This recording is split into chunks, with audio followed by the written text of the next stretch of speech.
마태복음 28장. 안식일 다음 날, 즉 한 주의 첫날 동틀 무렵에 막달라 마리아와 다른 마리아가 무덤을 보러 갔습니다. 그때 강한 지진이 일어나고 하나님의 천사가 하늘에서 내려왔습니다. 그 천사는 돌을 굴려치우고 그 위에 앉았습니다. 그 모습은 번개와 같았고 옷은 눈처럼 희었습니다. 경비병들이 그 천사를 보고 두려워 떨었고 마치 죽은 사람처럼 되었습니다. 천사가 그 여자들에게 말했습니다. 두려워하지 마라. 너희가 십자가에 못 박히신 예수님을 찾고 있다는 것을 알고 있다. 예수님은 여기에 계시지 않다. 말씀하신 대로 다시 살아나셨다. 와서 예수님이 누우셨던 곳을 보아라. 그리고 빨리 가서 제자들에게 이렇게 말하여라. 예수님께서 죽음에서 다시 살아나셨습니다. 그리고 먼저 갈릴리로 가셨습니다. 거기서 예수님을 뵐 수 있을 것입니다. 보아라, 이것이 내가 너희에게 전할 말이다. 여자들은 재빨리 무덤을 떠났습니다. 그들은 두려우면서도 매우 기뻤습니다. 그들은 제자들에게 이 소식을 전해주려고 달려갔습니다. 그때 갑자기 예수님께서 여자들에게 나타나셔서 말씀하셨습니다. 잘 있었느냐? 여자들은 예수님께 다가가서 그분의 발을 붙잡고 절했습니다. 그러자 예수님께서 말씀하셨습니다. 두려워하지 마라. 가서 내 형제들에게 갈릴리로 가라고 말하여라. 거기서 그들이 나를 볼 것이다. 여자들이 가고 있는 동안 몇몇 경비병들도 성으로 들어가 대제사장들에게 일어난 모든 것을 말하였습니다. 대제사장들은 장로들과 함께 모여 의논하였습니다. 이들은 경비병들에게 많은 돈을 주었습니다. 그리고 사람들에게는 밤에 예수의 제자들이 찾아와 우리가 잠든 사이에 그 시체를 훔쳐갔다고 말하여라. 만일 이 이야기가 총독의 귀에 들어가더라도 우리가 잘 말해서 너희들을 구해주겠다라고 말했습니다. 돈을 받은 경비병들은 그들이 시킨 대로 했습니다. 그래서 이런 소문이 유대인들 사이에 널리 퍼지게 되었고 오늘날까지 그렇게들 알고 있습니다. 11명의 제자들이 갈릴리로 가서 예수님께서 지시하신 산에 이르렀습니다. 그들은 예수님을 뵙고 절을 했습니다. 그러나 몇 명은 의심하기도 했습니다. 예수님께서 오셔서 말씀하셨습니다. 하늘과 땅의 모든 권세가 내게 주어졌다. 그러므로 너희는 가서 모든 민족을 제자로 삼아라. 아버지와 아들과 성령의 이름으로 세례를 주어라. 내가 너희에게 말한 모든 것을 지키도록 가르쳐라. 보아라, 내가 너희와 세상 끝날까지 항상 함께 있겠다. 마가복음 16장. 일주일이 시작되는 첫째 날 매우 이른 시간 해가 뜰 무렵에 무덤으로 갔습니다.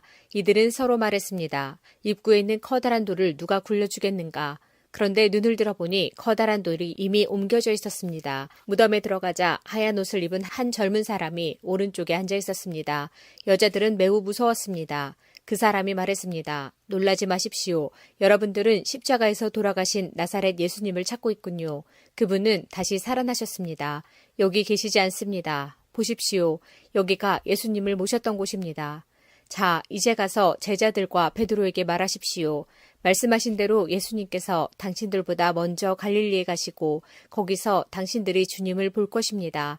그들은 무덤에서 나와 도망쳤습니다. 그것은 무서움과 공포가 그들을 사로잡았기 때문입니다. 그들은 두려워서 아무에게도 말하지 않았습니다.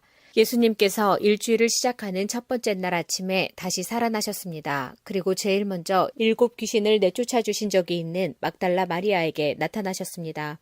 마리아는 가서 예수님과 함께 지내던 제자들에게 이 사실을 알렸습니다. 그들은 슬퍼하며 울고 있었습니다. 마리아로부터 예수님께서 살아계시며 예수님을 배웠다는 소리를 듣고도 제자들은 믿지 않았습니다. 그 후 예수님께서는 다른 모습으로 두 제자에게 나타나셨습니다. 이들은 시골로 내려가는 길이었습니다. 두 제자는 다른 제자들에게 돌아가서 말했습니다. 이번에도 다른 제자들은 그들의 말을 믿지 않았습니다. 나중에 예수님께서 식사를 하고 있는 11명의 제자들에게 나타나셨습니다. 그리고 제자들의 믿음이 적음과 마음이 굳은 것을 꾸짖으셨습니다. 그것은 제자들이 예수님께서 다시 살아나신 후에 예수님을 만난 사람들의 말을 믿지 않았기 때문입니다. 예수님께서 제자들에게 말씀하셨습니다. 온 세상으로 가거라. 온 세상에 복음을 전하여라. 믿고 세례를 받은 사람은 구원을 받을 것이다. 그러나 믿지 않은 사람은 심판을 받을 것이다. 믿는 사람들에게는 이러한 증거가 따라올 것이다. 내 이름으로 귀신을 내쫓고 배우지 않은 새로운 말을 하고 손으로 뱀을 집어들고 독을 마셔도 아무런 해를 받지 않을 것이며 환자에게 손을 얹으면 나을 것이다. 주 예수님께서 제자들에게 이 말씀을 마치시고 하늘로 들려가셨습니다. 그리고 하나님의 오른쪽에 앉으셨습니다. 제자들은 곳곳에 다니면서 복음을 전하였습니다. 주님께서 제자들과 함께 일하셨고 증거를 보여주심으로 그들이 전하는 말씀이 사실임을 증명해 주셨습니다. 누가복음 24장. 일주일의 첫째 날 이른 새벽에 여자들이 준비한 향료를 가지고 무덤으로 갔습니다. 그들은 돌이 무덤에서 굴려져 있는 것을 보았습니다. 그들이 안으로 들어갔으나 예수님의 시신이 없었습니다. 이 일로 여자들이 어찌할 바를 모르고 있을 때 빛나는 옷을 입은 두 사람이 그들 곁에 섰습니다. 여자들이 두려워하면서 얼굴을 땅 아래로 숙였습니다. 그 사람들이 여자들에게 말했습니다.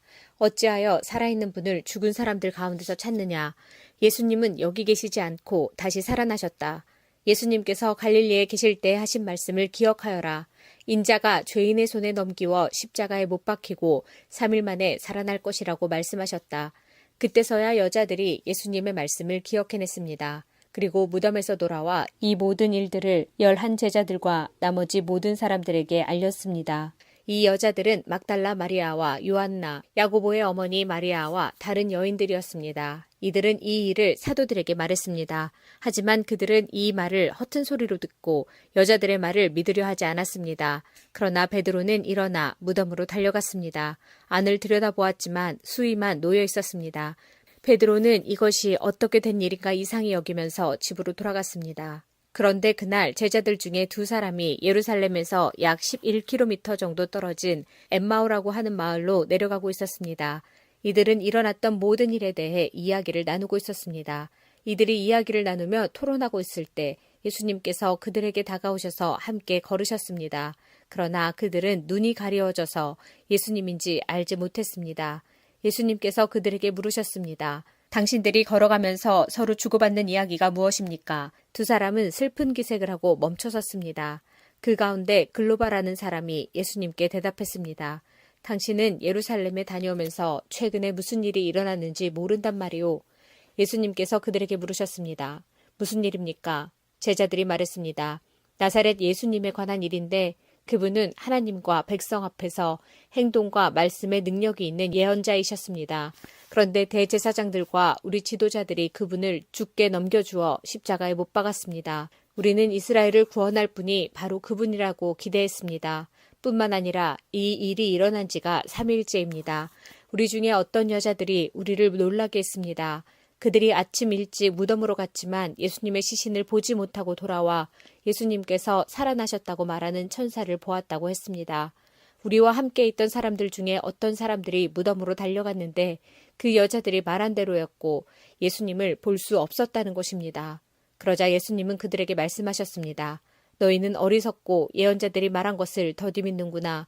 그리스도가 이 모든 고난을 받고 그의 영광에 들어가야 할 것이 아니겠느냐. 예수님께서 모세로부터 시작하여 모든 예언자를 들어 예수님에 관한 성경 말씀을 제자들에게 설명해 주셨습니다. 그들이 가려고 했던 엠마오 마을에 가까이 왔습니다. 그러나 예수님께서는 그것보다 더 멀리 가려 하셨습니다. 제자들은 예수님께 간청하였습니다. 저녁때가 되고 날이 이미 저물었으니 우리와 함께 묵으십시오. 그래서 예수님께서 그들과 함께 머무시려고 들어가셨습니다. 예수님께서 그들과 함께 식사 자리에 앉으셨습니다. 그리고 빵을 들고 감사기도를 하신 후 제자들에게 나누어 주셨습니다. 그러자 그들의 눈이 밝아져 예수님을 알아보았습니다. 순간 예수님께서는 사라지셨습니다. 그들이 서로 이야기했습니다. 길에서 예수님께서 우리에게 말씀하시고 성경을 풀어주실 때 우리의 마음이 불타는 것 같지 않았는가? 그 두 제자가 일어나서 예루살렘으로 돌아갔습니다. 거기에 11 제자들과 또 그들과 함께 있던 사람들이 모여 있었습니다. 이들이 말했습니다. 주께서 정말로 다시 살아나셨습니다. 시몬에게도 나타나셨습니다. 그러자 두 제자들도 길에서 있었던 일들을 이야기하였습니다. 그리고 예수님께서 빵을 떼어주실 때 예수님을 알게 된 것을 이야기해 주었습니다. 제자들이 이런 일들을 말하고 있을 때 예수님께서 제자들 가운데 나타나셨습니다. 그리고 그들에게 말씀하셨습니다. 너희가 평안하냐? 제자들은 깜짝 놀라며 유령을 보는 줄로 생각했습니다. 예수님께서 그들에게 말씀하셨습니다. 왜 무서워하느냐? 왜 너희 마음에 의심이 생기느냐? 내 손과 발을 보아라. 바로 나다. 나를 만져보아라. 유령은 살과 뼈가 없다. 그러나 나는 너희가 보는 것처럼 살과 뼈를 가지고 있다. 이 말씀을 하시고 예수님께서 손과 발을 제자들에게 보여주셨습니다. 제자들은 너무 기뻐서 차마 믿지 못하고 놀라고 있는데 예수님께서 제자들에게 말씀하셨습니다. 먹을 것이 좀 있느냐? 제자들이 구운 생선 한 토막을 예수님께 드렸습니다. 예수님께서 그것을 받아들고 제자들 앞에서 잡수셨습니다. 그리고 제자들에게 말씀하셨습니다. 내가 전에 너희와 함께 있을 때에 너희에게 한 말이 이것이다. 모세의 법과 예언서와 시편에 나에 관해 쓰여진 모든 것들이 반드시 이루어져야 한다고 말했다. 그리고 예수님께서 제자들의 마음을 열어 성경을 깨닫게 해주셨습니다. 예수님께서 제자들에게 말씀하셨습니다. 이렇게 기록되어 있다. 그리스도가 고난을 당하고 3일째 되는 날에 죽은 자들 가운데서 일어날 것이다. 예루살렘으로부터 시작하여 모든 민족에게 그리스도의 이름으로 죄를 용서받는 회개가 전파되어야 할 것이다. 너희는 이 일의 증인이다. 보아라, 내 아버지께서 약속하신 것을 너희에게 보낸다. 그러므로 너희는 높은 곳에서 오는 능력을 입을 때까지 이 성에 머물러라. 예수님께서 제자들을 베다니로 데리고 가셨습니다. 그리고 손을 들어 제자들을 축복하셨습니다. 예수님께서 제자들을 축복하시면서 그들을 떠나 하늘로 들려 올라가셨습니다. 제자들이 예수님께 경배하고 크게 기뻐하며 예루살렘으로 돌아왔습니다. 그리고 그들은 늘 성전에 머물면서 하나님을 찬양하였습니다. 요한복음 20장. 안식일 다음 날 이른 아침에 막달라 마리아가 무덤으로 갔습니다. 날은 아직 어두웠습니다. 마리아는 무덤 입구를 막았던 커다란 돌이 무덤에서 옮겨진 것을 보았습니다. 그래서 마리아는 시몬 베드로와 예수님께서 사랑하시던 다른 제자에게 달려가서 말했습니다. 사람들이 주님을 무덤에서 빼갔나 봐요. 그런데 그들이 주님을 가져다 어디에 두었는지 모르겠어요. 그 말을 들은 베드로와 다른 제자는 무덤 쪽으로 향했습니다. 두 사람 모두 달려갔습니다. 다른 제자가 베드로보다 더 빨리 달려 무덤에 먼저 도착했습니다.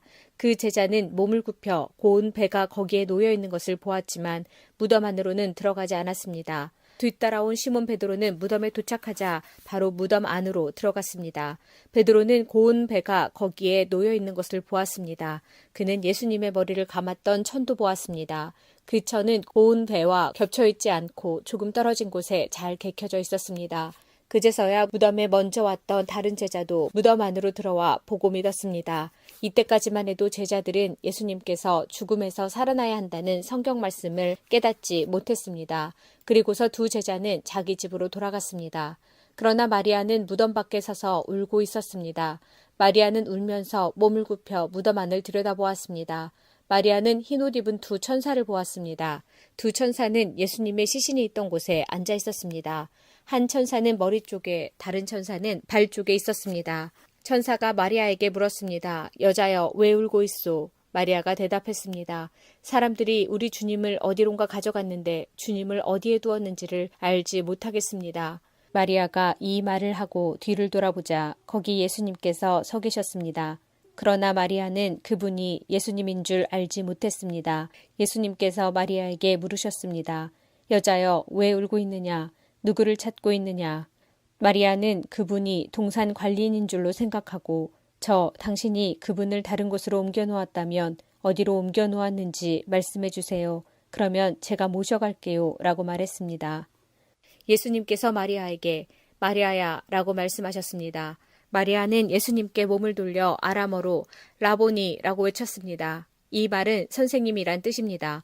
예수님께서 마리아에게 말씀하셨습니다. 나를 계속 붙잡고 있지 마라. 내가 아직 아버지께로 올라가지 않았다. 다만 너는 나의 형제들에게 가서 이렇게 말하여라. 나는 내 아버지 곧 너희 아버지 내 하나님 곧 너희 하나님께로 돌아갈 것이다. 막달라 마리아가 제자들에게 가서 내가 주님을 보았어요 라고 말했습니다. 그리고 예수님께서 자기에게 하신 말씀을 전하였습니다. 같은 날 저녁에 제자들이 함께 모여 있었습니다. 제자들은 유대인들이 두려워 문을 꼭 잠갔습니다. 그곳에 예수님께서 오셔서 그들 가운데 서서 말씀하셨습니다. 너희에게 평강이 있을지어다. 이 말씀을 하시고는 제자들에게 손과 옆구리를 보이셨습니다. 제자들은 주님을 보자 무척 기뻐했습니다. 다시 예수님께서는 너희에게 평강이 있을지어다. 아버지께서 나를 보내신 것 같이 나도 너희를 보낸다. 라고 말씀하셨습니다. 이 말씀을 하시고 그들을 향해 숨을 내쉬며 말씀하셨습니다.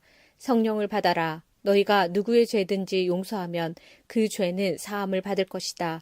너희가 누구의 죄든지 용서하지 않으면 그 죄는 사함을 받지 못할 것이다. 12제자 중에서 디두모라는 별명을 가진 도마는 예수님께서 오셨을 때 다른 제자들이 있던 그 자리에 없었습니다. 그래서 다른 제자들이 도마에게 우리가 주님을 보았다라고 말했습니다. 그러자 도마는 내가 직접 예수님 손에 있는 못자국을 보고 내 손가락을 그분의 못 박힌 곳에 찔러보고 내 손을 그의 옆구리에 넣어보기 전에는 못 믿겠다고 말했습니다. 일주일 뒤에 예수님의 제자들이 다시 그 집에 있었습니다. 이번에는 도마도 그들과 함께 있었습니다. 이때도 문은 잠겨 있었습니다. 예수님께서는 안으로 들어오셔서 그들 가운데 서서 말씀하셨습니다. 너희에게 평강이 있을지어다. 그리고는 도마에게 말씀하셨습니다. 내 손가락을 여기에 찔러보아라. 내 손을 보아라. 내 손을 내밀어 내 옆구리에 넣어보아라. 그리고 믿지 않는 자가 되지 말고 믿는 자가 되어라.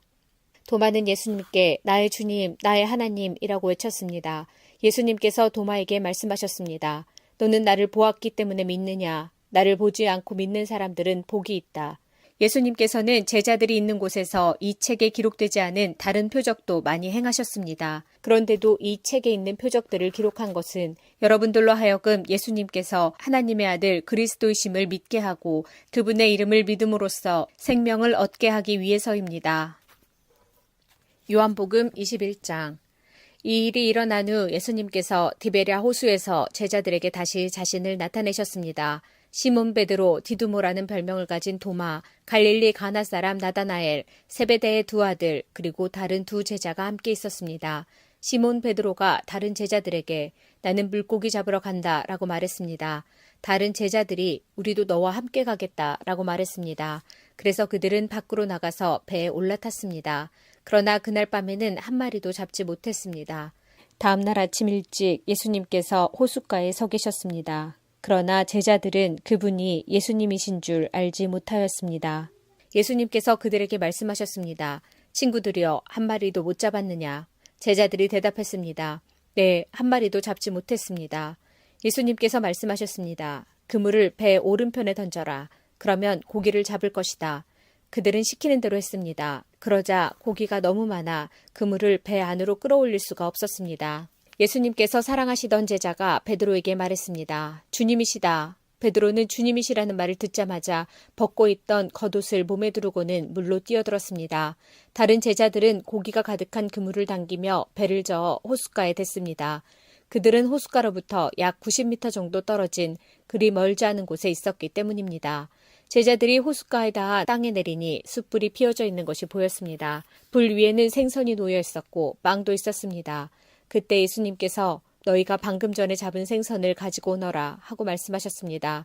시몬 베드로가 배에 올라가 그물을 호숫가로 끌어당겼습니다. 그물은 큰 물고기로 가득했습니다. 153마리나 되었습니다. 고기가 그렇게 많았는데도 그물은 찢어지지 않았습니다. 예수님께서 그들에게 와서 아침 식사를 하여라 하고 말씀하셨지만 제자들은 그분이 주님이신 줄 알았기 때문에 제자들 중에 감히 당신은 누구십니까? 라고 묻는 사람이 없었습니다. 예수님께서는 가셔서 빵을 가져다가 제자들에게 주셨고 생선도 주셨습니다. 이것은 예수님께서 죽은 자 가운데서 살아나신 후 그의 제자들에게 세 번째 나타나신 것이었습니다. 그들이 식사를 다 마쳤을 때 예수님께서 시몬 베드로에게 말씀하셨습니다. 요한의 아들 시몬아, 내가 이 모든 사람들보다 나를 더 사랑하느냐? 베드로가 대답했습니다. 예, 주님, 제가 주님을 사랑한다는 것을 주님께서 아십니다. 예수님께서 말씀하셨습니다. 내 양을 먹여라. 다시 예수님께서 베드로에게 말씀하셨습니다. 요한의 아들 시몬아, 내가 나를 사랑하느냐? 베드로가 대답했습니다. 예, 주님, 제가 주님을 사랑하는 줄을 주님께서 아십니다. 예수님께서 말씀하셨습니다. 내 양을 돌보아라. 세 번째로 예수님께서 베드로에게 말씀하셨습니다. 요한의 아들 시몬아, 내가 나를 사랑하느냐? 예수님께서 자기에게 3번씩이나 내가 나를 사랑하느냐고 물으셨기 때문에 베드로는 거의 울상이 되었습니다. 그리고는 예수님께 대답했습니다. 주님, 주님께서는 모든 것을 아십니다. 제가 주님을 사랑하는 것도 주님께서는 알고 계십니다. 예수님께서 베드로에게 말씀하셨습니다. 내 양을 먹여라. 내가 너에게 진리를 말한다. 내가 젊었을 때는 내 혼자 힘으로 옷도 입고 내가 원하는 곳으로 갔지만 나이가 들게 되면 내가 팔을 벌리겠고 다른 사람이 내게 옷을 입힐 것이며 다른 사람이 내가 원하지 않는 곳으로 너를 데려갈 것이다. 예수님께서 이렇게 말씀하신 것은 베드로가 어떤 죽음으로 하나님께 영광을 돌리게 될지를 보여주시려는 것이었습니다. 이 말씀을 하시고 예수님께서는 베드로에게 나를 따르라고 말씀하셨습니다. 베드로가 뒤돌아보니 예수님께서 사랑하시던 제자가 따라오고 있었습니다. 이 사람은 만찬에서 예수님께 몸을 기댄 채 주님을 배반할 사람이 누구입니까? 라고 묻던 제자였습니다. 베드로가 그 제자를 보고는 예수님께 여쭈었습니다. 주님, 이 사람은 어떻게 되겠습니까? 예수님께서 대답하셨습니다. 내가 다시 돌아올 때까지 그가 살아있기를 원한다고 해도 그것이 너와 무슨 상관이냐? 너는 나를 따르라. 이 사건 때문에 이 제자가 죽지 않을 것이라는 소문이 형제들 사이에 퍼지게 되었습니다. 그러나 예수님께서는 그가 죽지 않을 것이라고 말씀하신 것이 아니었습니다. 예수님께서는 단지 내가 다시 올 때까지 그가 살아있기를 원한다고 해도 그것이 너와 무슨 상관이냐라고 말씀하신 것뿐이었습니다. 이런 일들을 증언하고 그것을 기록한 제자가 바로 이 사람입니다. 우리는 그의 증언이 참되다는 것을 알고 있습니다. 이 외에도 예수님께서 행하신 다른 일은 많이 있습니다. 만일 그 일을 일일이 다 기록한다면 온 세상이라도 그것을 기록한 책을 답기에 부족할 것입니다.